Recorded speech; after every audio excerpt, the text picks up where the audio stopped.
Everyone knows how this story ends. The iPod, the device that saved Apple and defined an entire decade of how people listen to music, got quietly murdered by its own sibling. The iPhone showed up in 2007 with a screen and a phone and a camera and, almost as an afterthought, a music player built in, and within a few years the iPod, that had once made up nearly half of Apple's entire revenue, was reduced to a footnote, a rounding error, a product Apple kept selling out of nostalgia until it finally, formally discontinued it in 2022. It's usually told as a classic disruption story. The old king gets dethroned by the new king, and the moral is that even the most dominant product in the world is never safe once something better comes along. That's the version you'll find in almost every retrospective, every whatever happened to video, every nostalgic listicle about dead tech. And it's not exactly wrong. The iPhone absolutely did replace the iPod in the pockets of hundreds of millions of people. But it skips over the one detail that actually makes this story worth telling, because the iPod wasn't ambushed. It wasn't blindsided by a smarter competitor while Apple's leadership scrambled to catch up. The people who built the iPod are the exact same people who built the device that killed it. Steve Jobs didn't lose the iPod to the iPhone. He spent years deliberately, methodically building the weapon that would kill his own most profitable product, on purpose, while it was still at the peak of its power, because he'd rather Apple be the one holding the knife than watch someone else do it first. That's not a disruption story. That's a story about a company murdering its own golden goose in cold blood, and somehow coming out ahead because of it. To understand why that decision was so genuinely strange and so genuinely risky, you have to understand what the iPod actually meant to Apple before any of this happened, because in the early 2000s, this wasn't a side project. This was the thing standing between Apple and the end. By 2001, Apple was a company that had already stared into the abyss once. Just a few years earlier, in the mid-1990s, the company had been circling bankruptcy, bleeding cash, and widely written off by the tech press as a fading relic that would either get acquired or simply run out of road. Steve Jobs had returned in 1997, cut Apple's sprawling product line down to almost nothing, and started rebuilding around a much smaller, much more focused bet. The iMac had helped stabilize things. But Apple in 2001 was still fundamentally a computer company, competing for a shrinking sliver of a market that Windows had spent over a decade consolidating. What Apple needed wasn't another computer. It needed something that could reach people who would never buy a Mac in their life. The idea for what would become the iPod didn't actually originate with Jobs. It came from an engineer named Tony Fadell, an experienced hardware designer who'd been trying, without much luck, to sell other companies on the concept of a hard drive-based portable music player. Fadell had pitched the idea to a couple of other firms first, and gotten nowhere before eventually landing at Apple as a contractor in early 2001. The pitch was simple on paper, and genuinely difficult in practice. MP3 players already existed by this point, but they were mostly clunky, low capacity, and used flash memory that could barely hold a handful of albums. Fadell's idea was to pair a much smaller hard drive, the kind normally found in tiny consumer electronics rather than computers, with a battery and an interface simple enough that a normal person could actually use it. Apple, sitting on cash reserves and looking for exactly this kind of adjacent bet, greenlit the project and gave Fadell's team less than a year to actually build it. What made the resulting device work wasn't really the hard drive, even though that was the technical breakthrough that made the storage capacity possible. It was the interface. The scroll wheel, refined over multiple iterations into what became known as the click wheel, let you flick through hundreds of songs with a single thumb, without ever needing to look at a keyboard or type anything. Combined with FireWire syncing that could load an entire music library onto the device in minutes, rather than the agonizing hours Flash-based competitors required, and tight integration with Apple's own iTunes software for organizing everything, the iPod wasn't just a bigger MP3 player. It was the first one that felt like it had been designed by someone who actually understood how a normal person wanted to interact with music, rather than an engineer who designed it around whatever chips happened to be cheap that quarter. On October 23, 2001, Jobs walked onto a small stage at Apple's Cupertino headquarters, and, in a moment that's become one of the most replayed clips in tech history, pulled a small white device out of the coin pocket of his jeans and delivered the pitch in 4 words. 1,000 songs in your pocket. It launched at $399, worked exclusively with Macs, and by most accounts, landed to a fairly muted initial reception, since Apple's total computer market share at the time meant the vast majority of people in the world simply couldn't use it even if they wanted one. The early skepticism wasn't unreasonable. Analysts and tech journalists at the time openly questioned whether Apple had just built an expensive niche accessory for a shrinking customer base rather than a genuine mainstream product. What changed that trajectory wasn't really the hardware at all. It was a decision that, inside Apple, was genuinely controversial at the highest levels. Jobs had built his entire post-1997 turnaround around the idea of controlling the full experience, hardware and software together, the same instinct that had shaped the Macintosh 2 decades earlier. For most of Apple's history, that meant keeping everything locked to the Mac ecosystem, and Jobs reportedly resisted opening the iPod up to Windows users with a bluntness that colleagues remember vividly, insisting it would happen over his dead body. But several of his own lieutenants, the people who'd actually built the iPod and understood its potential better than anyone, pushed back hard. Windows machines made up the overwhelming majority of personal computers in the world. Restricting the iPod to the tiny sliver of the market that already owned a Mac meant capping its ceiling before it had even had a chance to prove itself.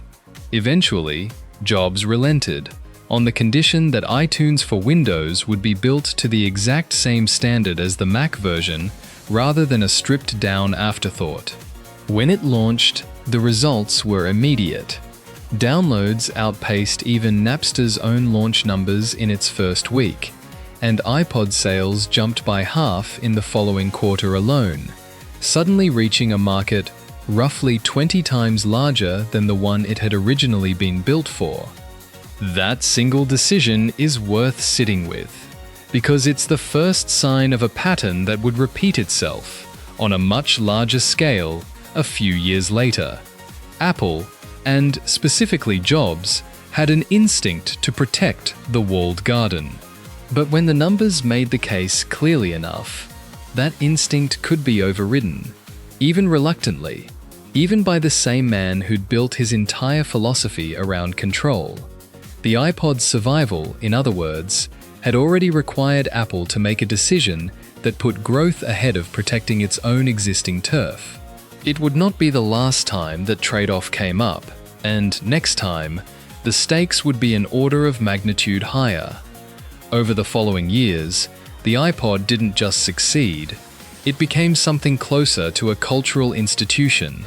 The launch of the iTunes Music Store in 2003 gave people a legal way to buy individual songs for 99 cents apiece, at a moment when the music industry was still reeling from Napster and desperately looking for any answer to piracy that didn't involve suing its own customers. White earbuds became an unmistakable visual signal, recognizable from across a subway platform, in a way almost no consumer electronics product, before or since, has managed to replicate.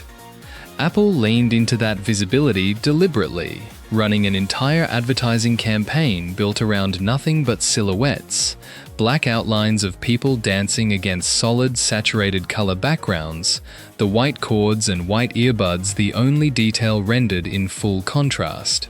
It was one of the simplest ad concepts a major electronics company had run in years, and it worked precisely because the product itself had become so recognizable that Apple didn't need to show a single actual photograph of it to make sure everyone watching knew exactly what was being sold. By the mid-2000s, the iPod line had expanded into a genuine family of products. The Mini, thinner and available in a range of colors, arrived in 2004 and became, for a stretch, the best-selling model in the entire lineup before Apple deliberately discontinued it at the height of its popularity to replace it with something even smaller. The Nano, using flash memory instead of a spinning hard drive, launched the following year and was thin enough to fit in a shirt pocket without any bulge at all. The Shuffle stripped things down further still, dropping the screen entirely and betting, correctly, that a meaningful number of people didn't actually care which specific song was about to play next. Each new model wasn't just a product refresh. It was Apple methodically working through a portfolio strategy that covered essentially every price point and use case an actual music buying public might want, from the serious collector who needed to carry an entire library to the casual jogger who just wanted something small enough to forget was in their pocket. By 2006, iPod sales and the services built around them accounted for roughly half of Apple's entire revenue. Not a nice side business. Half the company. The device that had launched to muted shrugs 5 years earlier had become the thing keeping the lights on, and by any conventional measure of corporate self-interest, protecting that machine at all costs should have been the single highest priority in the building. And this is exactly the point in the story where the popular narrative, usually just fast forwards to 2007, treats the iPhone's arrival as an external event that happened to Apple and moves on to the part where the iPod fades into irrelevance. But that skips the most interesting years of the entire story, because the iPhone wasn't a reaction to some outside threat. It came from inside the same building, built substantially by many of the same people who'd built the iPod in the first place, starting years before the device would ever be revealed to the public. The instinct that eventually became the iPhone actually started as an internal anxiety about the iPod's own future, not a grand vision of building the next great Apple product. By the mid-2000s, cell phones were rapidly gaining basic music playback capabilities of their own, and Apple's own executives, including Scott Forstall, who would go on to lead iOS development, were reportedly acutely aware that a cell phone with even mediocre music features could eventually eat into the iPod's core value proposition simply by virtue of being the one device people already carried everywhere. Jobs' first instinct, characteristically, was not to build a phone from scratch. It was to partner. In 2005, Apple teamed up with Motorola, the company that had literally invented the cell phone decades earlier, to build something called the Roka, an iTunes-compatible phone that would let people carry a limited version of their iPod music library on a device they already owned. Jobs personally appeared on stage to help launch it. It was, by nearly every account, a disaster. The interface was clunky, the song capacity was absurdly limited, and reviewers tore it apart. It became something close to a public embarrassment for a company that had built its entire reputation on getting the details right. But the Roka failure didn't kill the idea. It clarified it. Because if partnering with an existing phone manufacturer produced something this compromised, the only way to build a phone that actually met Apple's own standard was to build the entire thing, hardware and software, internally, the same control-everything instinct that had shaped both the original Macintosh and the iPod's own walled garden. In 2004, before the Roka had even launched and failed, Jobs had already quietly tasked a small internal team, led by engineers including Fidel, Forstall, and design chief Joni Ive, with a project so secretive it operated under the internal codename Purple. Employees recruited onto the team were reportedly told almost nothing about what they'd actually be building, beyond a warning that it would consume their nights and weekends for years, and the security around the project inside Apple's own campus was tight enough that the team worked behind a literal sign referencing Fight Club, the first rule of which, famously, is that you don't talk about it. Multiple competing internal prototypes were explored simultaneously, including, in an almost poetic detail, an actual iPod phone hybrid that used the familiar click wheel to dial numbers, an idea Jobs was genuinely enthusiastic about for a stretch, before the team concluded that dialing a phone number by spinning a wheel was simply too slow and clumsy to ever ship. Here's the detail that the popular version of this story almost never mentions, and it's the one that actually matters most. Everyone working on Project Purple understood exactly what they were building toward, and exactly what it would eventually do to the product that was, at that moment, generating close to half of Apple's total revenue. This wasn't a secret kept from leadership and discovered too late. According to people who worked on it, when employees inside Apple directly asked whether this new phone would cannibalize iPod sales, Jobs' answer was blunt and immediate. He said he would rather Apple be the one to cannibalize itself than sit back and let some other company do it first. That's not a man caught off guard by disruption. That's a man actively engineering it, with full knowledge of the cost, years before the public had any idea what was coming. The internal secrecy around Project Purple went well beyond typical corporate confidentiality, and the lengths Apple went to protect it are worth understanding because they reveal just how seriously leadership treated the stakes of what they were building. Engineers recruited onto the team worked in a physically separate part of the campus, behind badge access that most other Apple employees, even fairly senior ones, didn't have. Security cameras monitored the workspace itself. Prototypes were reportedly kept in locked cases bolted to desks when not actively being used. And even within Apple's broader hardware and software divisions, most employees had no idea the project existed at all, let alone what it was actually building toward. This wasn't paranoia for its own sake. Apple had already watched competitors scramble to copy the iPod's design language within a year of its release, and leadership understood that if word leaked that Apple was building a phone capable of eventually replacing its own most important product, the resulting speculation, and the head start it might hand to Nokia, Samsung, or Research in Motion, could undercut years of work before a single unit ever reached a customer. It's worth pausing here to actually sit with how genuinely counterintuitive that decision was, because from almost any conventional business logic, it looks like self-sabotage. The iPod wasn't declining. It was still growing, still profitable, still the product every rival company in the MP3 player market was desperately trying and failing to copy.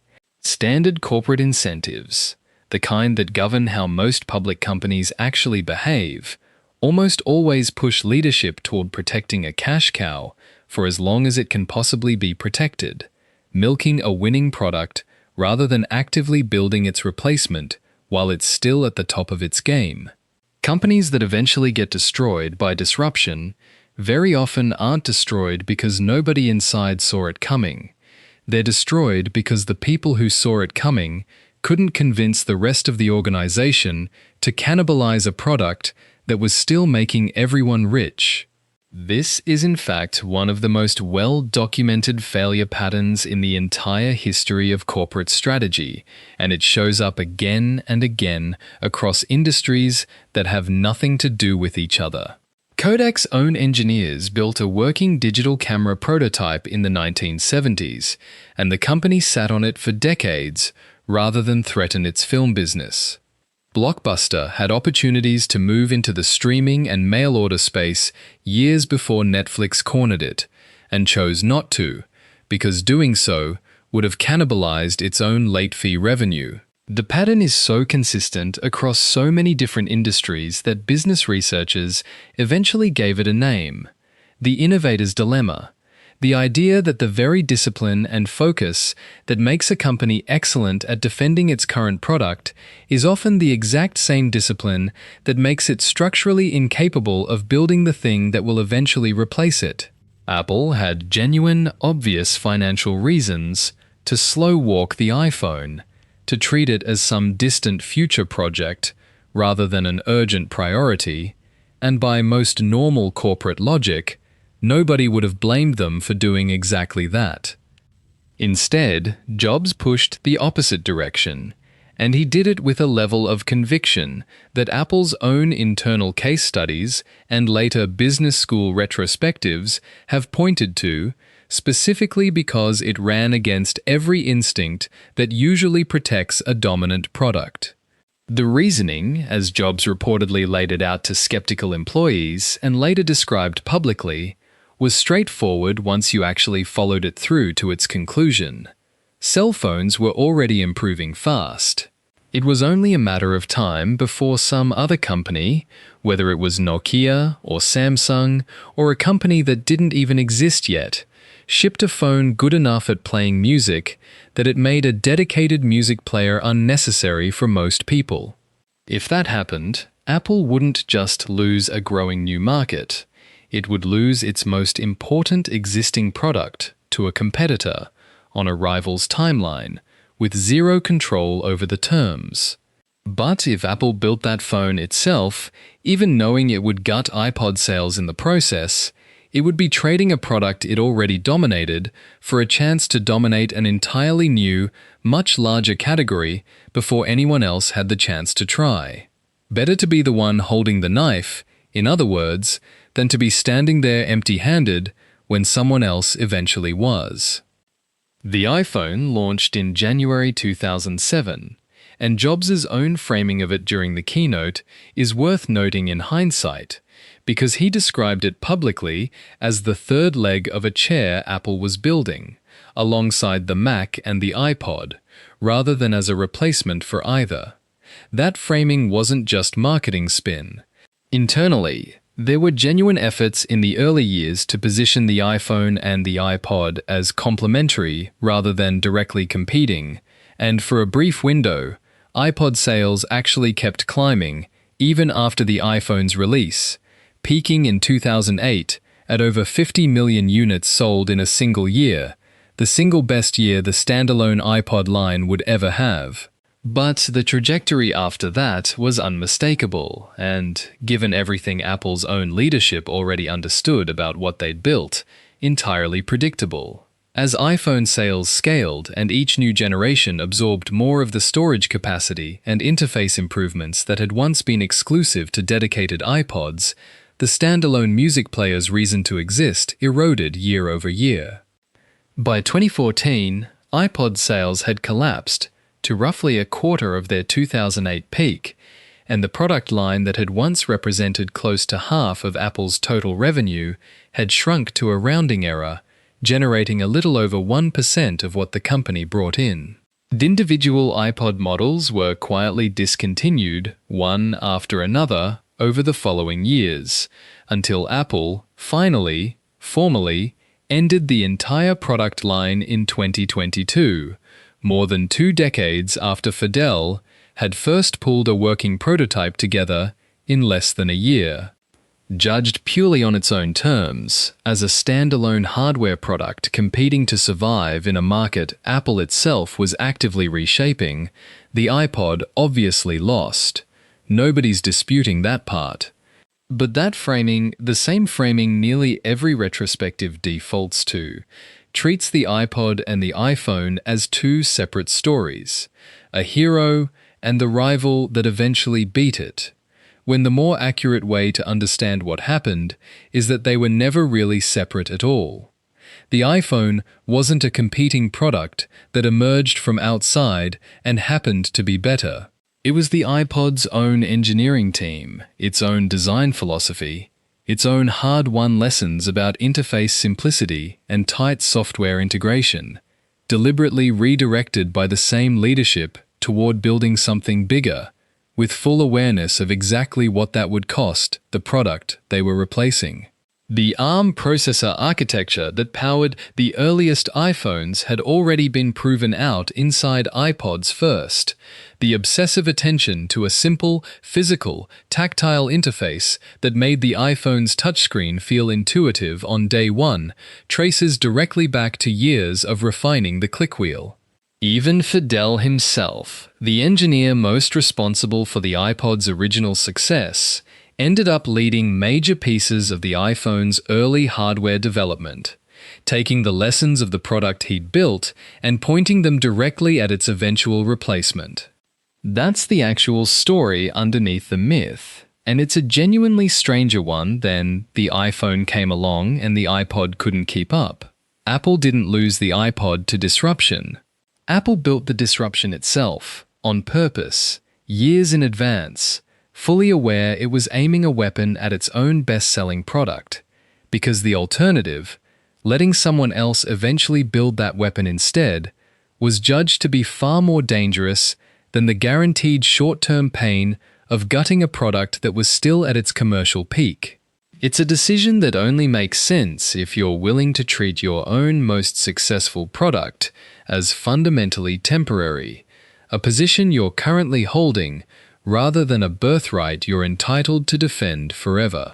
Most companies, even genuinely well-run ones, find that mindset almost impossible to actually execute on, because it requires deliberately damaging the numbers that are currently making everyone look good, on a bet about a future that hasn't happened yet and might not pay off. Apple had already tried and publicly failed once, with the Roka, before finally committing to doing it themselves properly. And when it worked, it didn't just replace the iPod. The iPhone went on to become, by a wide margin, the single most profitable consumer product in the history of the company, and arguably in the history of consumer electronics as a category. There's a version of this story where the iPod becomes a tragic figure, a once-beloved product cast aside the moment something shinier came along, and it's easy to see why that version is the one that stuck. It fits the shape of practically every disruption narrative in modern tech history, and it lets the iPod keep a kind of dignity, the fallen hero rather than the deliberately sacrificed pawn. But the more you actually look at the timeline, the internal decisions, the people involved, the harder that framing becomes to sustain. The iPod wasn't ambushed by a rival that outbuilt Apple. It was retired, on schedule, by the same company, the same leadership, and in several cases, the same individual engineers who'd built it in the first place, because they'd concluded years in advance that a phone capable of doing everything the iPod did, plus everything a phone already did, was inevitable, and the only real choice left was who got to build it first. So when you hear the iPod story told as a cautionary tale about disruption, about a beloved product that got left behind by newer technology, it's worth remembering that the company that built the thing that killed it is the exact same company that built the thing that got killed, and that the people who designed the murder weapon are the same people who'd spent years perfecting the very product it was aimed at. The popular version treats this as tragedy, an icon fading into obsolescence against its will. The more accurate version is closer to a controlled demolition, carried out deliberately, years ahead of schedule, by the one organization on Earth, with both the motive and the means to make sure that if the iPod was ever going to die, it was going to die on Apple's own terms, at Apple's own hand, rather than someone else's.